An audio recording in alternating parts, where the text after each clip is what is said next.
Do we need to get closer to them? That's pretty good, actually. Huh?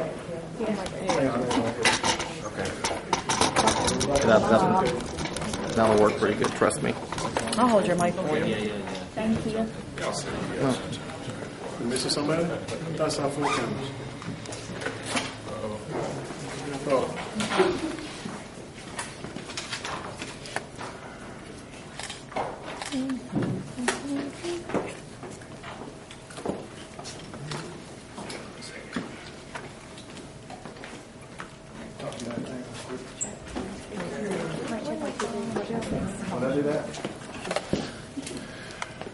So for the sake of order, we'll entertain questions about the tour first and then additional questions there. Right, let me say this first. First of all, let me say thank you for everyone coming out.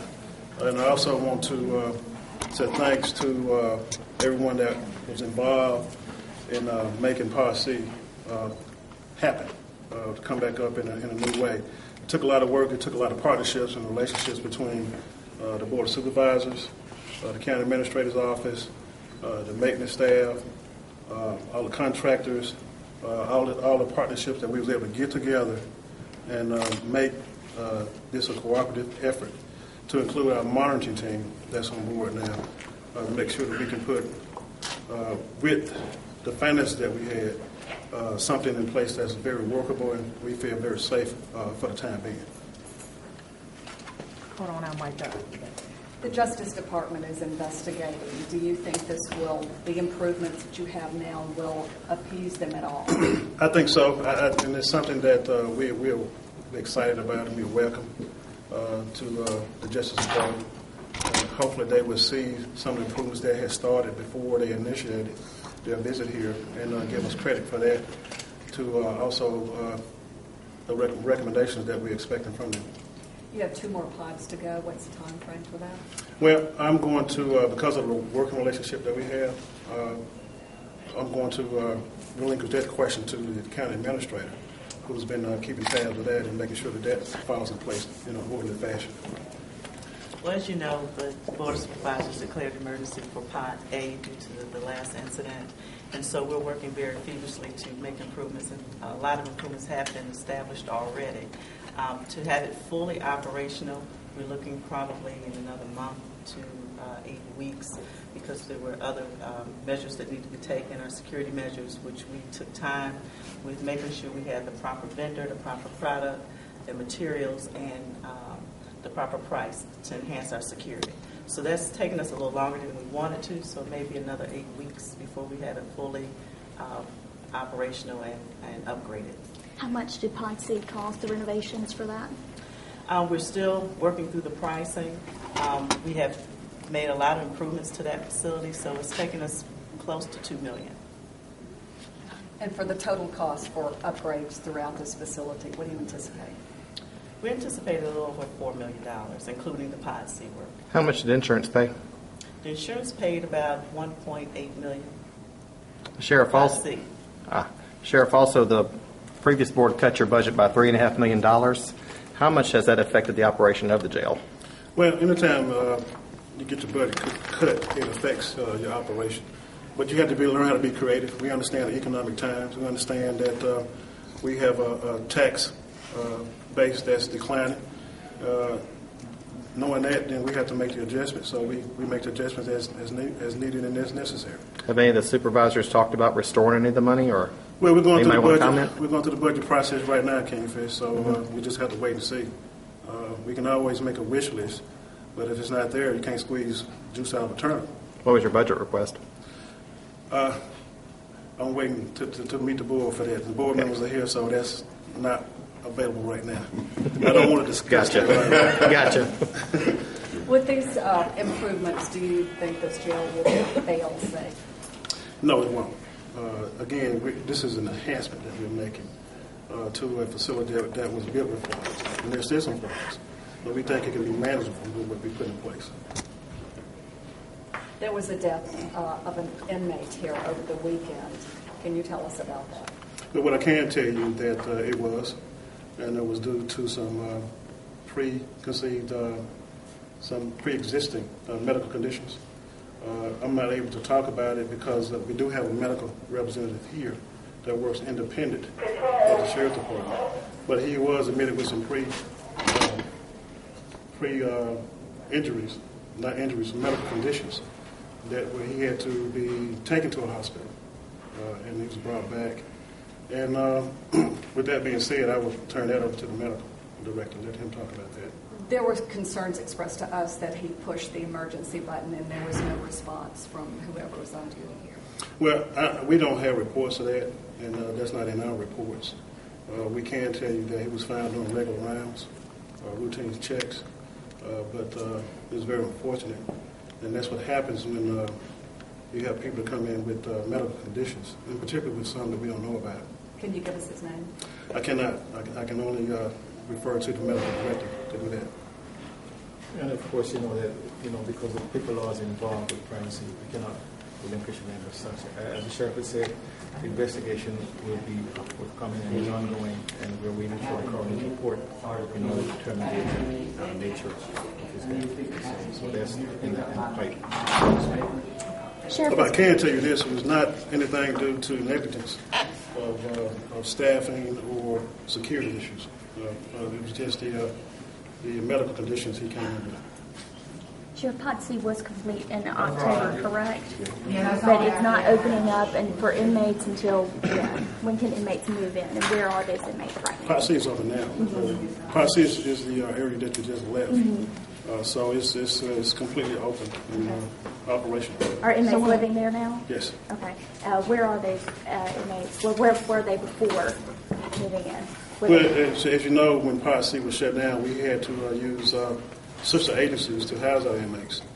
We have all of our inmates back now. Those inmates, that's the housing unit that you just left. Those are inmates that are out working. How many inmates are housed in Pod C? Each pod can house about 66 inmates. And now, just briefly. Each housing unit, correct. So what's going to happen to Pod A and Pod B again, or when we anticipate upgrades to those pods? I know you made me mention it, but we have my thoughts. Well, the court order advises that when we open up Pod C that we have to renovate Pod A and Pod B. So we are now making accommodations, meeting with the board and the county administrator to go ahead and move forward with that. Timeline, we can't give you a timeline right now. What will happen to those inmates that are being held in A and B? How will you move them out to somewhere else? Well, we hope we have enough room to working with the criminal justice system where we can move some of them out so we can have enough room not to be able to farm it out anymore. We just have to wait and see. And you think the jail now is safer, at least Pod C, or the jail as a whole? I can tell you that some of the things that we have done, working with the board and working with the county administrator and the maintenance and everybody that's on board now, I do feel better now about the safety and security of this facility as well as the inmates and the staffing versus what it was when this administration took over. And what have you done with the staffing? Have you added more? We're hiring every day. We're recruiting every day. We just had a job fair this past Saturday. We got continuous job fairs coming up. It's a challenging situation to keep employees when you are tasked with competing against the metro area facilities such as ours. So that's why we have continuing hiring. About how many employees would you like to hire and have here? Well, I'd like to be fully staffed on all three facilities, and that's what we're aiming to do. And you're not now? No, we're not. Can you briefly sum up all the renovations that you made to Pod C and what's next for Pod A, the changes? Wow, where you been? I've been here. I was going to ask the same question. Just so we can get you on camera saying it. Listen, we've renovated Pod C with technology. We renovated Pod C with upgraded materials. We've renovated Pod C with better staffing and better trained staffing. And we're continuing to hire employees to train them to work in our entire correctional facility. We've increased our technology to include video visitation, our jail management system. We have cameras on the way that's going to help us improve our security and make our employees feel more comfortable. And that's about it. And the lock on the doors. You changed the lock, Yes, right? we changed the locks on the doors to make them better efficient and more accessible to be compromised. And Pod A, changes to Pod A, what needs to be done to that? Well, they're doing an assessment now of Part A and Part B to make improvements to those particular parts as well. It is my hope that we don't have to spend as much on Part A, Part B, versus looking at the report of finances that we spend on Part C. We don't know that yet. The assessments are still being done, and we won't know that until we get those reports back. Now, I know the Justice Department, is the timing kind of close to the fact that they are they almost done with their investigation? I think that I'm wondering if the changes you announced today or the tour, has that helped with the Justice Department report or review? Well, I don't think the Justice Department has started their investigation yet. And I don't want you to get things mixed up about what's going on here. We have sanctioned the NCI people to come here. Number one is the report asks for us to do that in reference to staffing. Today we have NIC here for staffing analysis. They've been here since the weekend. They'll be here throughout Wednesday. So I don't want you to get these federal people mixed up. But they're here to help us to do an analysis of the staffing for all of our facilities. Anything else? We could get a supervisors. Yeah, I'd be happy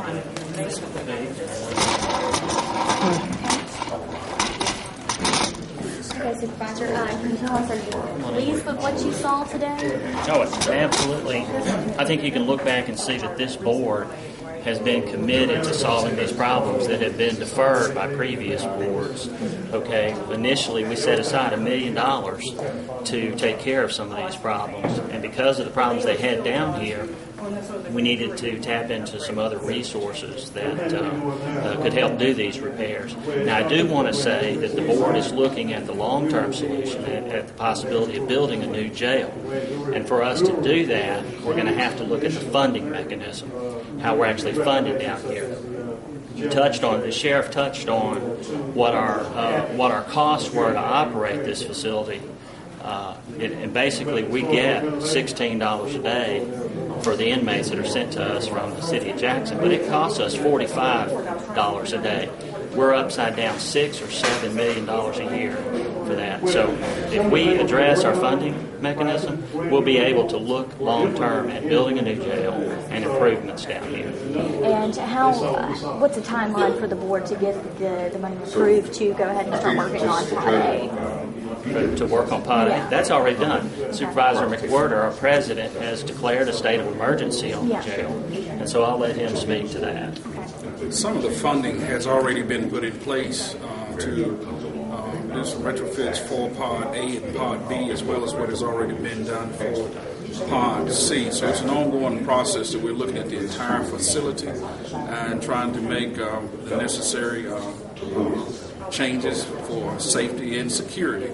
The number one thing we want the public to know is that we are very aware and astute as to what's going on, and we're doing all that we can to work with the Sheriff Department and work with the other agency to minimize, if not totally eliminate, as many of the problems that we've been encountering in the past. So it's been an ongoing process, and we have worked diligently to put the funding in place to stabilize this particular situation, this particular facility.